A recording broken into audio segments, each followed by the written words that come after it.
Hello, and thanks for tuning in. In this review, I'm going to be taking a look at an underrated creature feature from the year 1990. And now, Arachnophobia.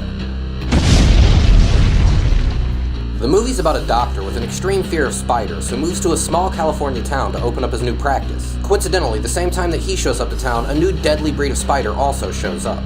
The movie starts pretty roughly, I'm not gonna lie. It's not great to look at and it takes some time, but it does get better, on both counts. Overall, the film is pretty well shot, but it does look like the colors are drained throughout the entirety of it. Director Frank Marshall does an excellent job of balancing the horror and the comedy elements. Reportedly, he studied both Hitchcock's The Birds and Jaws for preparation. The production design is pretty top-notch in it. Steven Spielberg was a producer, so you can imagine it cost a pretty penny. But they did a good job of putting that money on the screen. The acting in this film is pretty strong. From the lead played by Jeff Daniels, to a wily exterminator played by the ever-great John Goodman, and even the local sheriff played by the criminally underrated Stuart Pankin. Two species of actual spider were used for the production, those being Avondale and the notoriously huge bird-eating tarantula. The animatronic spider was built by none other than future mythbuster Jamie Hyneman, and through careful coverage and editing, it doesn't look terrible.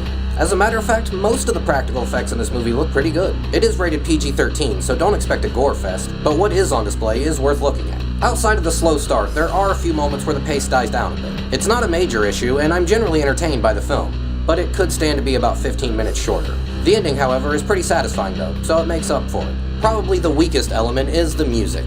I honestly don't remember anything I heard, and I just turned the film off. In closing, while Arachnophobia is far from the greatest film tackling this subject matter, it's definitely far from the worst. A nostalgic throwback for anyone who lived through the 90s, with some excellent performances from both man and beast alike. If you haven't seen it before, I can recommend it. And if you have, go ahead and pay it a revisit, because it's worth a watch.